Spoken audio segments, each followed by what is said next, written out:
I always loved Christmas until last year. That's when I learned the hard way that traditions can hide the darkest secrets, even in your own family. I arrived at my uncle's farmhouse late in the afternoon, the snow falling gently as the warm glow of light spilled from the windows. Inside, the smell of pine and cinnamon filled the air, and laughter echoed from every corner. My cousins darted around, teasing each other about the upcoming scavenger hunt, a tradition I'd mostly forgotten since moving to the city. Standing there, surrounded by family and holiday cheer, I had no idea how quickly the night would take a turn. The scavenger hunt was a family favorite, drawing everyone outside into the crisp night air with flashlights and a list of quirky items to find. Kids paired up with adults, each team determined to win the chocolate-filled trophy. My cousin Emily tugged my arm, eager to comb the woods for her first victory. She clutched the list tightly, rattling off clues as we trudged through the snow. Her excitement was contagious, and I promised myself we wouldn't leave without finding everything.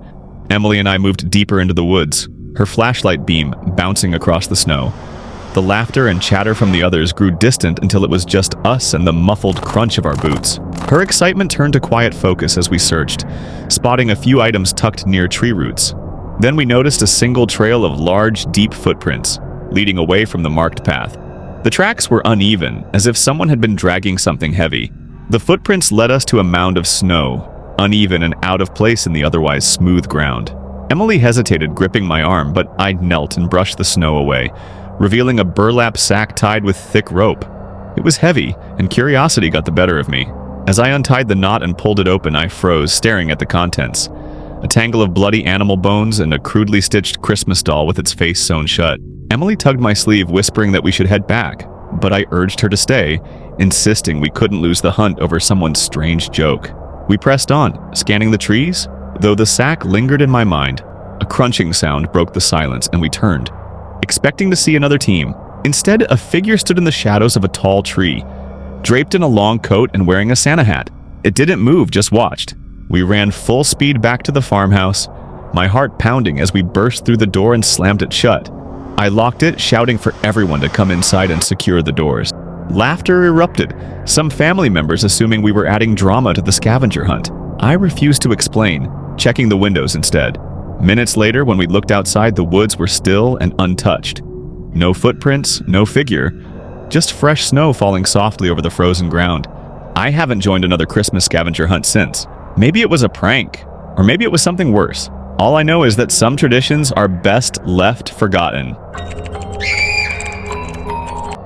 Christmas is supposed to be a time of joy, laughter, and family.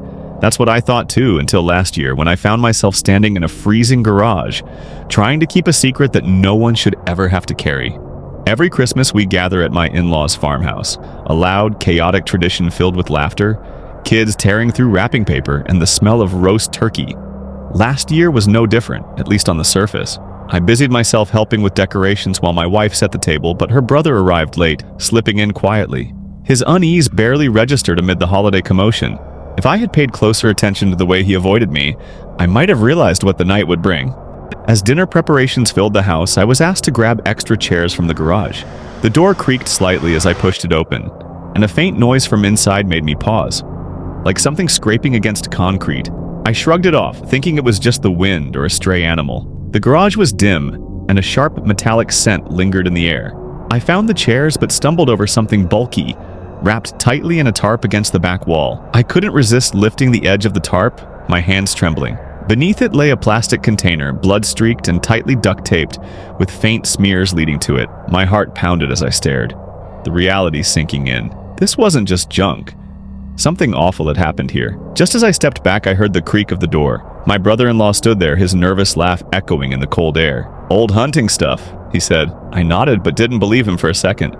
Dinner stretched on, but I couldn't shake the unease gnawing at me. Later, under the cover of night, I slipped outside to inspect the tarp again, fully intending to call the police if needed. As I pried open the container, my stomach churned. Inside were dismembered remains, barely recognizable. My breath caught and I froze, hearing the crunch of footsteps in the snow behind me. I turned to find my brother-in-law standing there, his face cold, holding a hunting knife. My mind raced and I knew I had to act fast.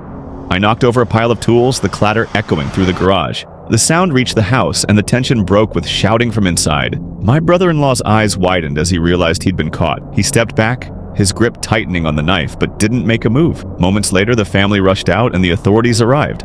As he was arrested, we learned of the dark secrets he'd been hiding all along. It's hard to believe how close we came to never knowing the truth. The holiday gatherings we took for granted, the laughter, the normalcy, it all could have been a lie. Now every year we celebrate Christmas, but there's an empty seat at the table.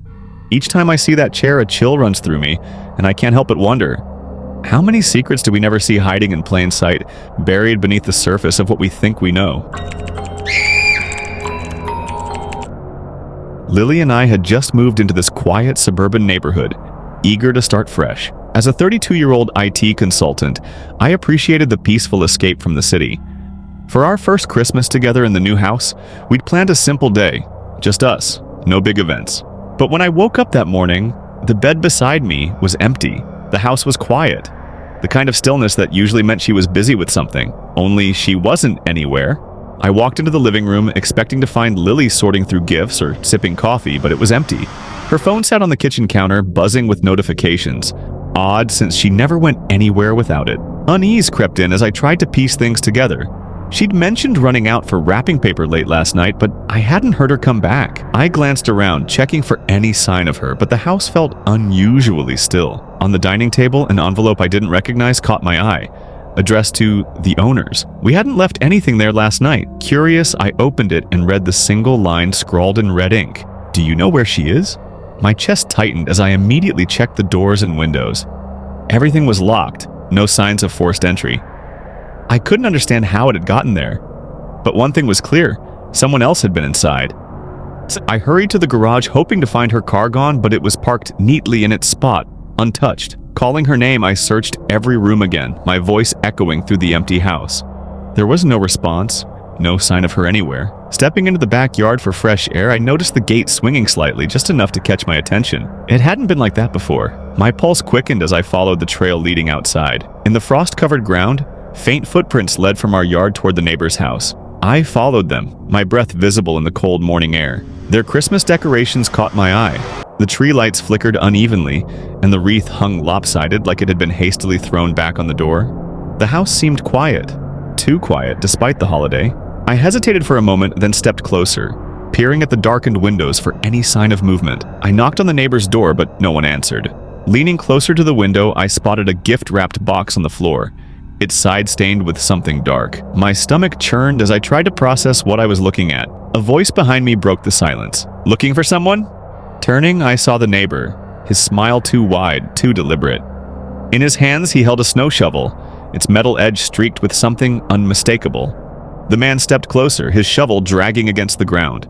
"You shouldn't wander into other people's yards," he said, his tone casual but heavy with something I couldn't place. My heart raced as I tried to step back, but he blocked my path with deliberate ease. The distant sound of footsteps crunched in the frost behind me, too slow to be a passerby.